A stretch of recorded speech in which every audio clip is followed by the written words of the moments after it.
तुम्हारा फोन नहीं आया। प्रेम कहानी। राधिका उससे बहुत प्रेम करती थी। कितनी साधारण सी पंक्ति है ना ये।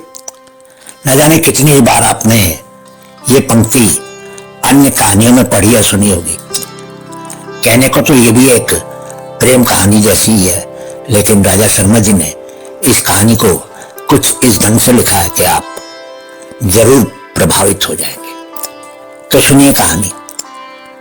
हाँ, तो राधिका उससे बहुत प्रेम करती थी।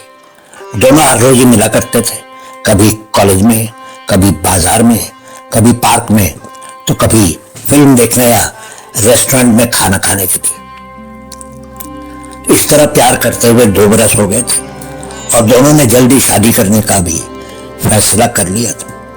दोनों के परिवार वाले भी राजी थे, कोई समस्या नहीं थी उनकी शादी में। पिछले कुछ दिनों से राधिका को लगने लगा कि वो अब कुछ कम मिलने लगा था। उसने पिछले हफ्ते उसको हर दिन ही 2-2, 3-3 बार फोन किए थे और उसने 2 बार ही उसके फोन का जवाब दिया था, और वो भी ये कहने के लिए मैं कुछ दिन बहुत व्यस्त रहूंगा। दूसरे शहर से कुछ रिश्तेदार आए और उनको शहर में घुमाने फिराने का जिम्मा मेरा है, ये कहकर उसने फोन काट दिया था। राधिका ने उसकी बात पर यकीन कर लिया था। एक दिन राधिका अकेली महसूस कर रही थी। वो अपने 5 बरस के छोटे भाई की उंगली पकड़कर लाल किले की तरफ घूमने निकल गई। तभी उसके पांव रुक गए, क्योंकि कुछ ही दूरी पर वो एक बहुत ही खूबसूरत लड़की का हाथ थामे घूम रहा था। राधिका ने तुरंत ही अपना फोन निकाला और उसका नंबर मिलाया। उसने फोन को देखा, पर राधिका की कॉल का जवाब नहीं दिया और फोन वापस उसकी जेब में रख लिया। राधिका ने शाम को उसको 4 बार फोन किया, लेकिन उसने जवाब नहीं दिया।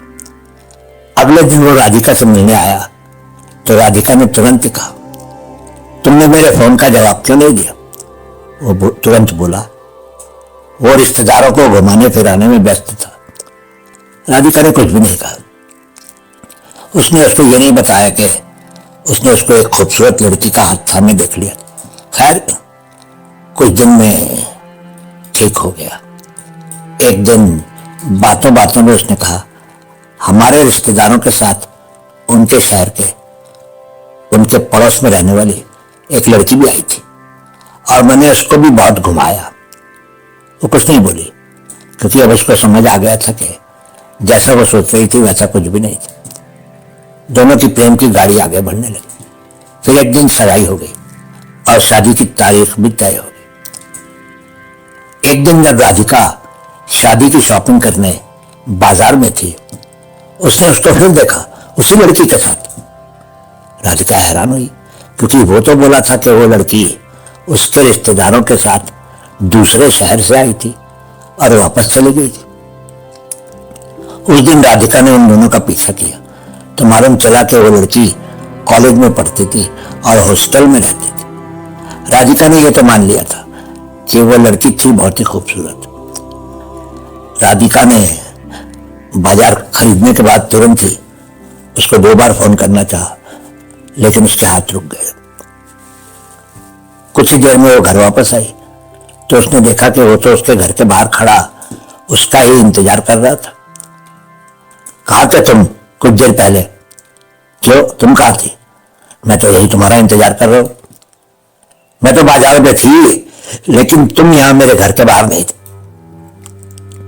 ऐसा कैसे कह सकती हो तुम? अगर तुम चाहती तो फोन भी तो कर सकती थी। पहले तो जरा जरा सी बात पर फोन कर देती थी।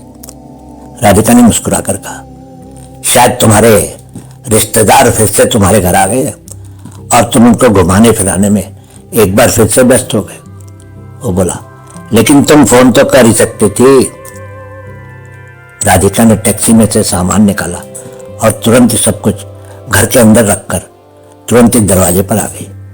उसने उसको घर के अंदर आने को भी नहीं कहा। राधिका, आज तुमने मुझे फोन करके ये क्यों नहीं पूछा कि मैं कहां पर था? आगे से पूछूंगी भी नहीं। अब तुमको मेरा फोन कभी नहीं आएगा। और हाँ, मेरा नंबर भी निकाल देना अपने फोन से। इससे पहले कि वो कुछ कहता, राधिका ने फिर कहा, हाँ एक जरूरी बात, शादी की तारीख कैंसिल कर दी है मैंने, तुम अभी तैयारियां मत करना। लेकिन क्यों? 3 हफ्तों के बाद हमारी शादी है। ठीक कहा तुमने, लेकिन अभी शादी करने का मेरा कोई इरादा नहीं है। कल भी मेरे कुछ रिश्तेदार दूसरे शहर से आ रहे हैं और मुझे भी उनको 2-3 हफ्ते घुमाना होगा। राधिका तुरंत ही दरवाजा बंद करने लगी तो उसने हाथ से दरवाजे को रोक लिया, पर राधिका ने कहा, अगर तुम अब तक भी नहीं समझे हो तो तुम मूर्ख हो या फिर बहुत ही धूर्त हो, और मैं ऐसे इंसान से शादी नहीं कर सकती। और हाँ, अब मेरे फोन का इंतजार मत करना, क्योंकि अब मेरा फोन तुमको कभी नहीं आएगा। कहने के साथ ही राधिका ने धड़ाम से दरवाजा उसके मुंह पर ही बंद कर दिया। बहुत बहुत शुक्रिया।